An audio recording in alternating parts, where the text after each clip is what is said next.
Hi everyone, it's James here from Pro Tools Expert, and today I'm joining Sean Genockey down in his studio. This is Black Dog Studios in downtown Surrey, England. Deepest Surrey. Deepest, darkest Surrey. Yeah.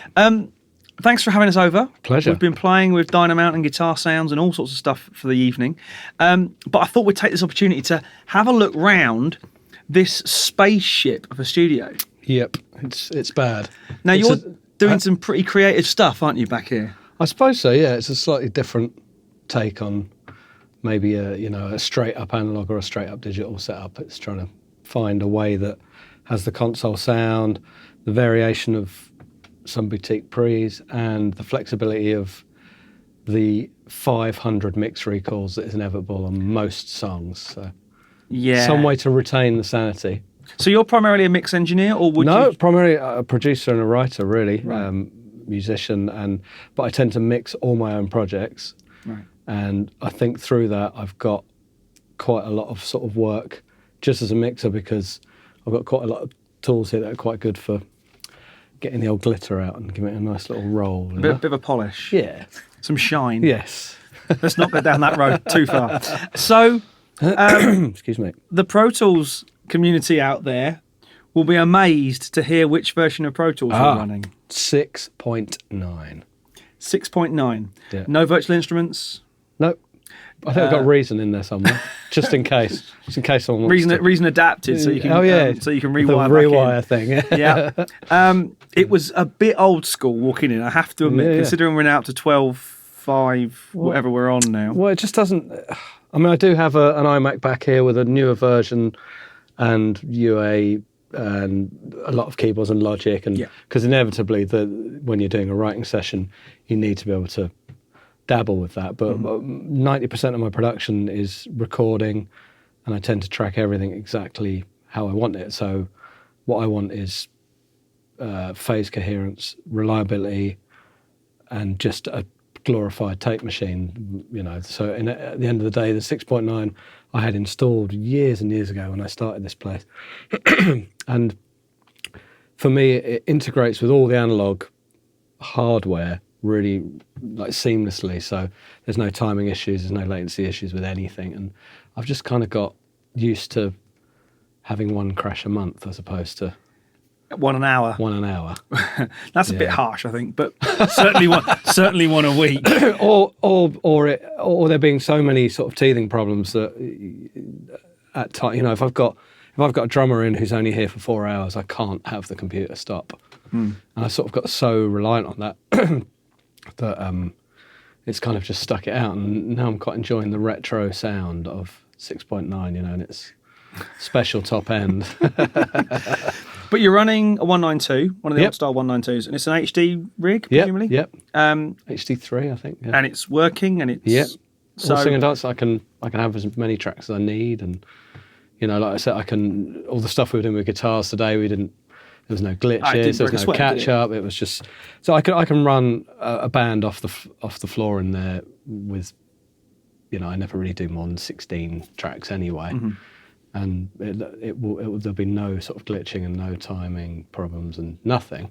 And then really, the 192, the way that I haven't experimented with third-party hardware, but the way that it calculates everything, and I've done so many tests with, putting a hardware insert on, seeing what it's doing to the phase, and when you've got that plugin on that channel. So all the few plugins that are in the rig, Massenburg and Drama, and a couple of half decent EQs, but not much at all.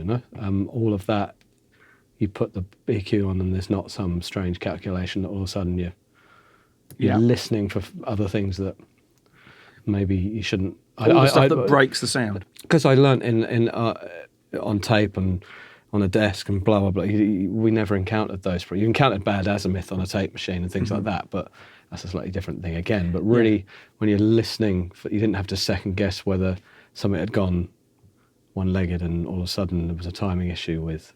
And I'm sure of the state-of-the-art sort of Pro Tools rig that is out now, that is running off cards and is all singing and dancing. I'm sure it's great, but It's a serious investment. It's a serious investment, and I've already done that all these years ago. This was a lot of money when I first put it in, you know, like silly money, you know. Ridiculous. Yeah, it was. So this place, it's control room, live space. You've got a couple of booths back. A couple of tiny booths that don't really get used much. Yeah. Right. But say sound isolation wise, it's incredible. We've been talking a lot about self-build studios and what the guys on the team are doing, but this is a pretty impressive construction. Well, it's kind of, there's a bit of overbuild on that because we're in such a residential area. The last thing we wanted was Dun, dun, dun, dun, dun. Oh, man, turn you it know. down. And I've been in. There's quite a few reputable studios that, you know, after 10 at night and things, it's been like you can't do drums after 10. You're like, what? I'm paying how much? You know what I mean? And there's some of these newer complexes that have been made where you've got 10 or 12 rooms in one place, and you can hear when the guy cranks his sub up next door, and you can hear the bait, and you're like, what if you're doing an acoustic track? Or more importantly for me, if I'm writing and in the middle of a delicate part of something or mixing, and everything's super quiet when I'm mixing, the last thing you want to hear is anything. It's like a moment gone. Yeah. So, you know, I sort of stuck myself all the way out here, and it really is overbuild. I mean, you can have 2 Marshall stacks on full at 2 a.m, and it's go outside and it's just like, we like that. That's the way forward. Well, it's just, you know, what I found when I first set the place up, what I found was happening, it was at that turn where the music industry had run out of money, and so you had to then do your albums instead of 3 weeks basic tracking, you had 10 days, and then it was 10 days with the vocals, and, you know, and sometimes you can only do guitars for how long in a day? I mean, you can't do guitars for all day. Sanity kicks in. Yeah, it's just gone. Your ears are gone, you know. And also, sometimes, you know, you need to just not be sitting there thinking, I'm taking too long on this, when you're doing things like guitars and vocals and mixing. And so it's kind of like a finishing room that's ended up being quite a cool little drum room for certain things. So it's really, but it takes all that kind of pressure off the project for me. Yeah. Because I do a lot of development stuff. If I've got a huge pressure of, we've only got these days to do the vocals and the singer gets a cold, I mean, you used to have to just do it, didn't you? And you had a thing that was like that. And then it's on the record forever, and he's just sitting there like, oh man, you know? And same with mixing. What if that tiny little change that you do flips the track on its arse? Or what if you've got the perfect record, but you haven't quite got those 2 tracks right, and if you can't go back to them, you can't put a disclaimer on your record. You know, you can't. Yeah. The rest of the album was great, but these tracks, these are rubbish. Yeah. Sorry, sorry. These are naff. You know, that was.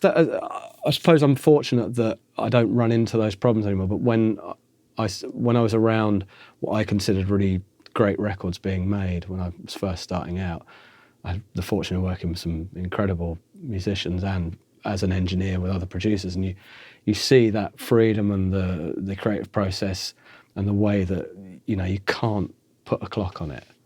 It used to be no problem to turn around to a label and say, we need a few extra days to get these mixes right. I want to recall 3 mixes, you know, on the SSL. That takes a while. A couple of 3 hours per mix, yeah. So you're sitting there, and that didn't used to be a problem, but the more and more that became a problem, the more and more the only bit that suffered was the record, you know, and so you're sitting there thinking, well, great, this is costing you less money, but I'm doing 19-hour days, and it sounds like arse at the end, you know. So it's so I get the feeling from chatting as we have earlier. You're a get it right on the way in, commit to. I really that's me all over, effects printed and everything, yeah, and you know, I mean, not to tie myself in knots. Like I'd rather spend a bit longer on the setup. I spend a lot of time on setup and very little time on recording. That's kind of my ideal thing. You know, like when we did the guitar take earlier, it was done pretty quickly, wasn't it? But there was quite a lot of farting about in as much the mental preparation as the let's do the, you know, when we pick the guitar, oh yeah, okay, this is going to be right, and then it was just kind of. But that's the tone. That's where the tone comes from. It comes from these and the guitar and the choice of amp. I mean, we did some recording with which one do you use in the? Was it the SG? We used the SG in the end, yeah. SG, couple of pedals down there, which we'll have a look at, into a AC30, brand new AC30, yeah. And it sounded absolutely amazing. I even remember thinking to myself, or commenting, sounds quite Brian May, but the part was sort of big chords big chords, very Queen-esque. But not what you'd sort of usually go for an AC30 on. But it sounded great. It was the right sound at the right time. It's that thing, you know, like if you're working with a band who, you were saying earlier, if you got someone comes in with a plank of wood and it sounds shit, there's nothing more rewarding than saying, try this and plug into this, and all of a sudden all they're thinking about is the part then. I think all these things, all these engineering things are awesome, but the thing for me, the ultimate engineering is when it's totally invisible and it's kind of just a stepping stone to the part, and that's what makes a great record, isn't it? You know, Yeah.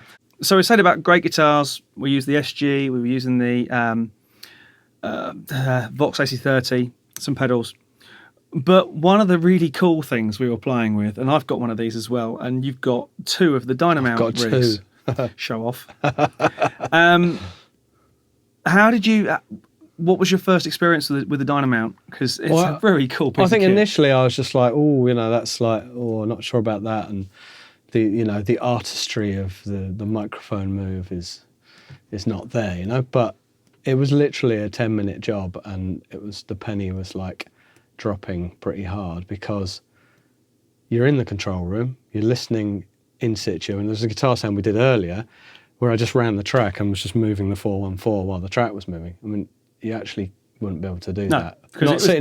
Not sitting here. You could be in there like going slowly deaf. Yeah, this matter, because as we said earlier, guitars are fatiguing. The last thing you want to be doing as an engineer or producer or whatever, person who's listening with critical ears, is to be in that room for any more than a millisecond, really. Because it's an AC30 and it's loud. Pretty damn loud. It's a small room.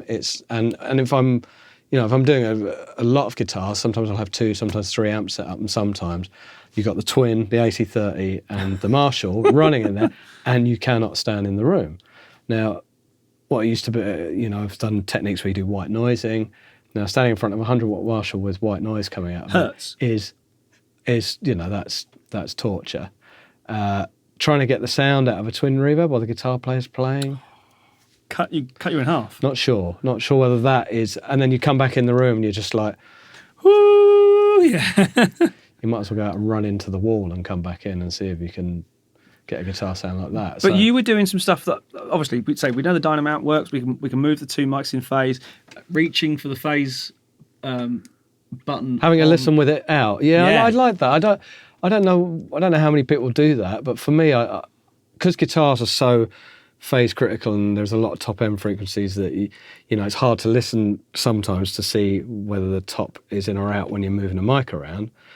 If you hit it out of phase, you can I find you can get sometimes a slightly different listen to the sound. Like it's like just all of a sudden looking at the camera from another angle, isn't it? You're like, oh look, okay, so there is some sort of bottom end cancellation. Give it a little nudge, flip it back again, and it's just I don't know. It's just something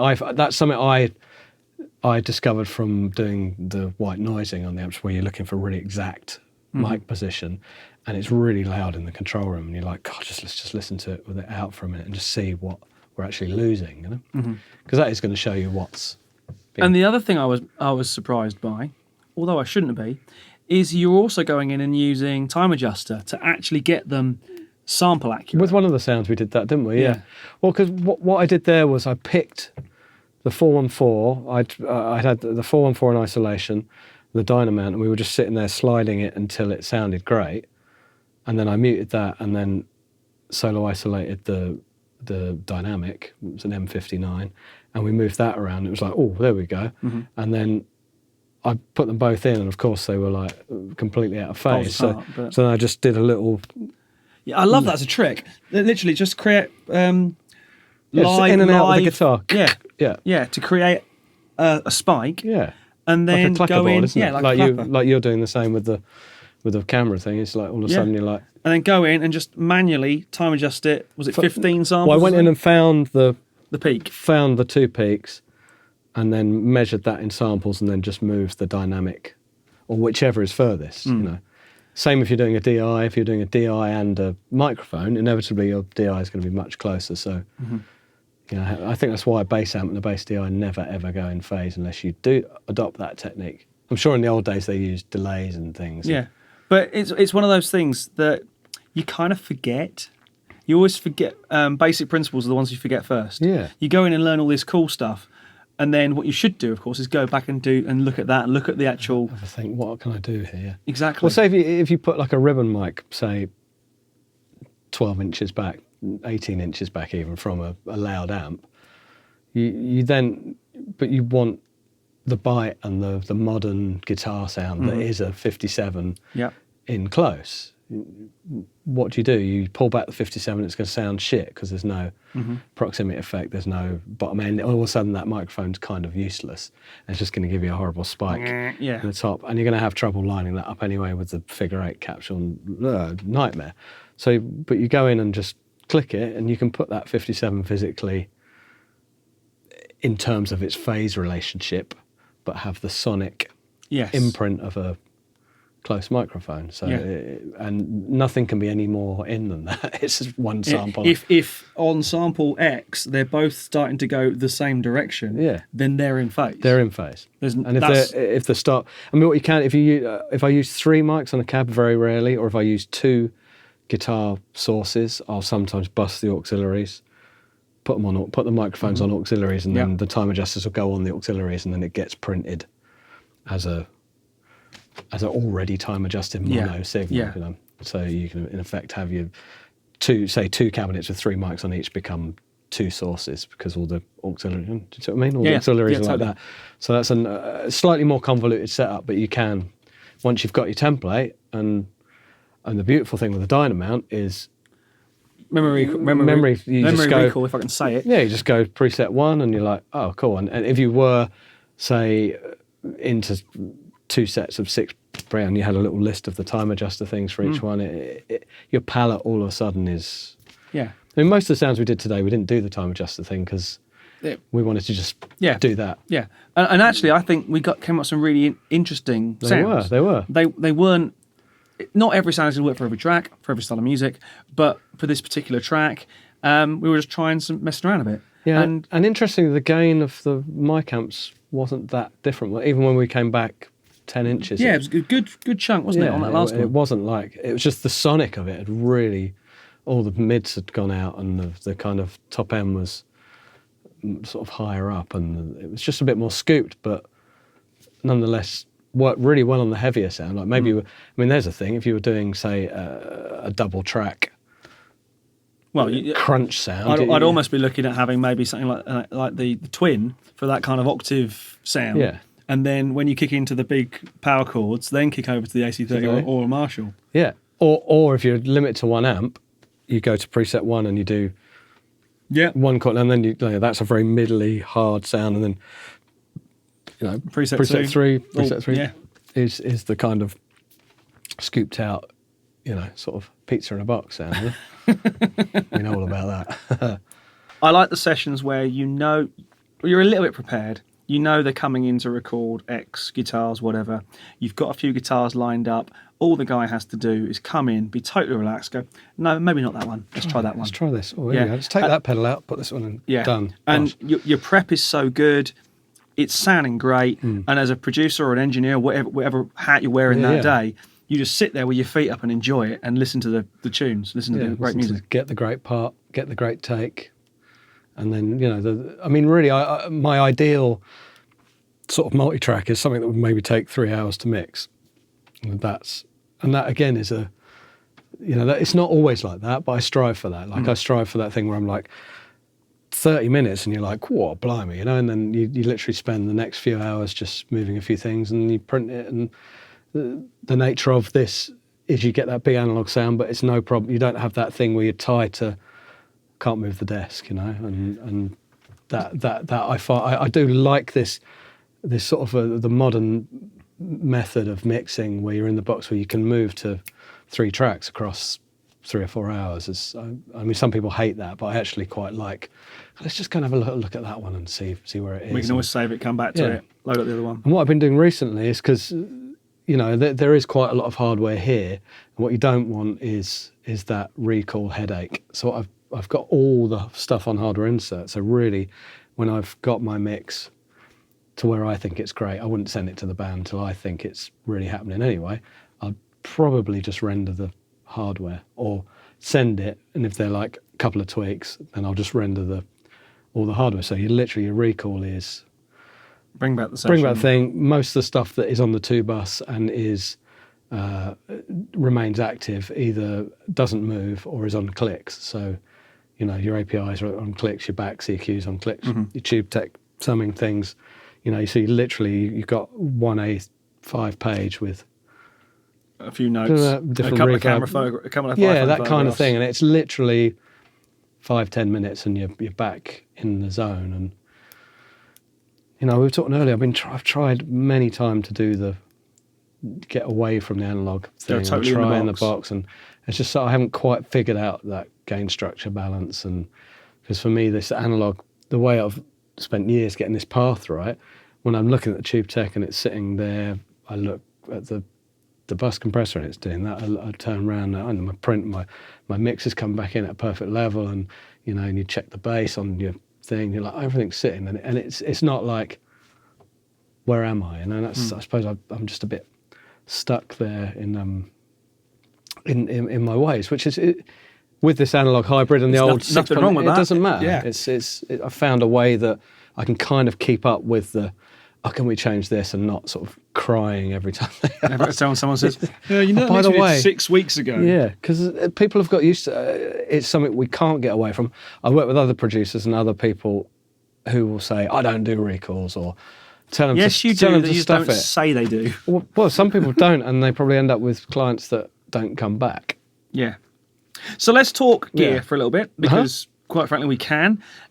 Monitoring, I can see the ubiquitous NS10s. Yeah, but kind of. The Amphiums. That's my latest purchase. I used to have the NS10s on the side here, and they were like that for maybe 6 or 7 years, like didn't move. And I've got the various tiny little, the Horitone and a couple of little USB things. I love these, they're fantastic. Little Sony speakers, because that's kind of get off the 10. But what I found myself doing was getting off the 10s and not going back. Right. So you're doing all your final balancing on the little speakers, and then you're like, I can't go back now. Was what these enabled me to do was have the confidence to keep going back to them, and you're not like sitting there going, it doesn't make any sense. Like they are actually, I think they're quite brutal speakers. As if you listen to a record that maybe you thought sounded amazing against one that sound like, say if you put Off the Wall on, you know your top's up here, the whole thing, it sounds great on everything, and you put that on, you think, oh my god, I can hear actually how they might have got that.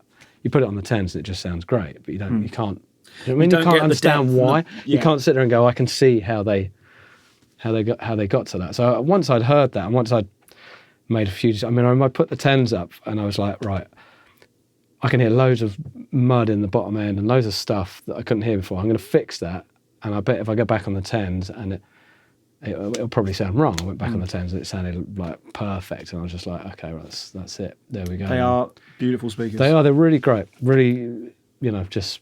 And it's a matched rig, isn't it? The amp and everything is all cables and everything. Just stick it all together and it just goes boink. Yeah. It's a great noise. So there's your monitors. Yep. And you're using an HD3, as we said, with a 192. Now, you've got this kind of hybrid virtual console thing going. Just explain a little bit. Shall I talk it out from the chain out? Okay. Yeah. So 192 will have 4 inserts. Right. Some of which are dual mono. Yeah. So one pair is the Neves into the Phoenix, and then I can have either the 615 compressors or the SSLs, because it'll either be one or the other. Yep. And then I've got 3 and 4, which can be patched either, via the de-esser or not. They tend to be for vocal or bass things, or dual vocal things if the bass is covered. So it's like kind of, you have that kick and snare have one, bass has one, vocal has one, drums have a API EQ across them. The Rick Astley, the reverb, and then the H8000 I have on another pair, right? Because there's just something about a few patches in there that you just can't Yep. get anywhere else. So they're all in theory, I've got 4 clean pairs: clean pair, API, Bricasti, H8000, Right. and then the other lot are all hardware inserts. So they hit the Tube Tech. Now all these things, like everything that's a compressor is a hardware insert, so you can turn the mix up and down, because I'm sure we've all been down that route where you're going into the compressor and it just doesn't work, and you tie yourself in knots. So I've gone for the supposed trade-off of going in and out against flexibility and, you know, the fact that you can strap a Neve across the kick drum and EQ it. And so that all ends up at the Tube Tech, and then out from the Tube Tech goes through the 2-bus chain, which at the moment on the analog side is the Obsidian, into the Vulture, into the Bax, into the Dangerous, which sounds like a lot, but they're all doing tiny I like really. the fact you're going for multiple stages of compression rather than trying to slam something. Nothing's getting slammed. It's all kind of picked up, and then the Dangerous on the end just gives you a little bit of that kind of sort it before it hits the... Would you go as far as to say glue? Well, I suppose it's just like an invisible compression. That's what I hear it as. And then that hits this 456 box, which is a relatively new product, but it's a hardware tape.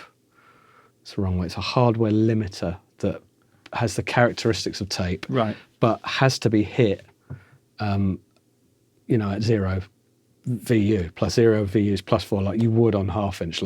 Yes, you can clip it, but it will start doing that clippy thing. So I have the Dangerous on the end. It's got the meter, so I can constantly just look. Where's my, if my mix, but something's hitting a bit hard. You look around. Usually, you're pinning the half-inch, whatever you want to call it. The tape process at the end, and then that hits a Lavery Gold, and I monitor through the Convert 2. So that's my loop. So I'm always listening. If I'm mixing, everything's in the loop all the time. So you're effectively printing exactly what I hear. Exactly what you hear. Exactly. And it's not like, I've got to do this little thing at the end. It's actually, and there's been a lot of time invested on the 2-track return hitting the speakers, and I've got a meter on the before the amplifier as well, so I can hear, just make sure that everything, it's really that thing, that analog thing of, right, what's the desk at, what's my 2-bus at, what's the thing just before it hits the 2-bus, and what's the coming out from the 2-track back to the monitor section. I think all of those things are very, for me, like, you need to see exactly what's happening all the time, because if you're hearing clipping, you turn around, and the convert is pinning, you're like, there we go, yeah. So that's where and then it takes a while for you to get your D2A at the right level for what you're used to. You turn your speakers at 12. It's all that. I remember working with Jerry Boyce, who did all the Buena Vista stuff. And he set the speakers at 2:00 in the morning, and he just used the dim, and that was it. Didn't touch the centre section, and we worked all day like that. And it was never loud. I mean, the bigs up, it was like, ooh, I wouldn't listen all day like that, but... And then the dim was kind of talking volume. It's an amazing rig. I mean, it's. I get the feeling it's a lifetime's worth of collection. It is. It's lots of trial and error and trying all these things until I'm like, right, now I can get my bass together. Now I can get my kick and snare together. Now I can get my vocal together. And I've got, on the vocal, I probably have the most choices. Like the vocal is patch 4 is the vocal, and I can go 1176 or the Red 4 or the Pullet, and they can have a de-esser on the front and the back. Or, because it's the thing that, unless you've recorded it, if I've recorded the vocal, usually it's just little 1176 in the box, de-esser and choice of reverb and delay. It's not really some minefield of, like, if it comes in and it's been done badly or not to your taste, you kind of like, right, okay, if I stick the passive equalizer on this into the 1176, into the Phoenix, it's going to do that. So there are a couple of choices on the vocals, but really, kick and snare go a route, bass goes a route. And, I could say, like we were talking earlier, like sometimes the SSLs come in mainly for mixing, not for my kind of mixing, but if something's I'm mixing something and I want to really make the kick drum move, go somewhere like the bass and the kick drum to go out and the mids to go away, and it ought to be very shaped. They tend to get used for that, but so really I change the kick and snare depending on the program material and the vocal, and everything else pretty much stays the same. So have you? It sounds like a ridiculous thing, but have you not been tempted to go the console route, which would make a lot of the routing and options a bit? I suppose it would, but I don't know if there's a console that allows the kind of recall ability that maybe is what I mean. The SSL with the switch between the AWS, yes, is it? But it's serious. It's serious. Yeah, it's 60K or something, isn't it? You know, so it's like plus the patch bay, plus the patch wiring, bay, plus this great big thing. It's like a submarine in here, isn't it? You know? So it's like I had a Control 24 in here for a bit, and we had to have it side on because it was so big. And in the end, people used to end up putting their lunch on it because it was just like a mouse. A big mouse, thinking, what's this? I mean, I would like, we were talking earlier, I would like to try the route of the kind of Pro Tools fader thing, like the Euphonics, the artist, whatever that artist MC series, mix thing turned into. The artist series. I love the idea of that, of having all this analog sound, but VCA groups pop. So that's my next kind of port of call, but I'm a little bit like the 6.9 is going to be like. Yeah, 6.9 is not gonna have. What's that? It'd be like. Well, it's not even going to know what U control is. Yeah, exactly. So I'm in this rock and a hard place there, and I like the idea of that method for more mixing. But literally, if I'm mainly in here doing my own stuff, mixing it, finishing it.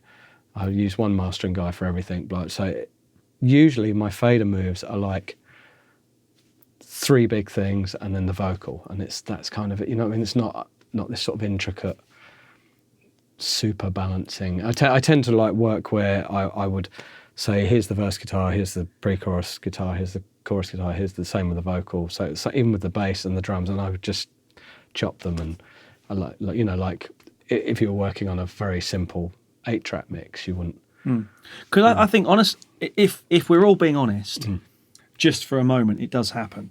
When I mix, I probably pull up the same 10 plugins and use roughly the same starting points on all of those 10 because it's the sound that I like. Whether it's drums I've recorded or someone else has recorded, I might have to rethink it, but 9 times out of 10 I'm using the same. I've got the same 10 go-to pieces, and you've got 3, you're probably getting on for 15 or so plugins effectively that you're always using. The fact that you're routing through to real pieces of kit, you haven't got in 10.6, Pro Tools 6.9, you haven't got the benefit of offline bounce because, quite frankly, they hadn't invented it then. So you're not missing out on it. You're just bouncing through in real time using real gear. And I print the mix. It's one print for the mix, and then you put all the hardware inserts into record in one go. And you just dunk it like that. And then you can bypass the whole lot and listen to the mix back. Yeah, the mix is identical, and I've done enough tests that it is the same. It's not, you're not sitting there going, ooh. It's not the same when you bounce it, but on playback it's identical, you know. So as soon as you've bounced, you press play, it's the same, and then the headache of the recall is the 2-bus, and as I said earlier, like everything is on clicks, and so it's almost. Then you're more inclined to pull the recall up and go. You know how that is. Like you just pull the filter around on the 2-bus, or you just hit the compressor a little less, and all of a sudden the sweet spot's closer, and you don't. Maybe you re-EQ the thing that you've bounced. That happens sometimes, like the rendered piece of hardware. Maybe that needs a little roll off in the top on the snare, a little more 100 in the bass or something. You know, that happens. But really, I don't. If I'm sitting there thinking, right, the snare drum's all wrong, I just pull up the hardware again, and you'd almost be like into starting again. But again, if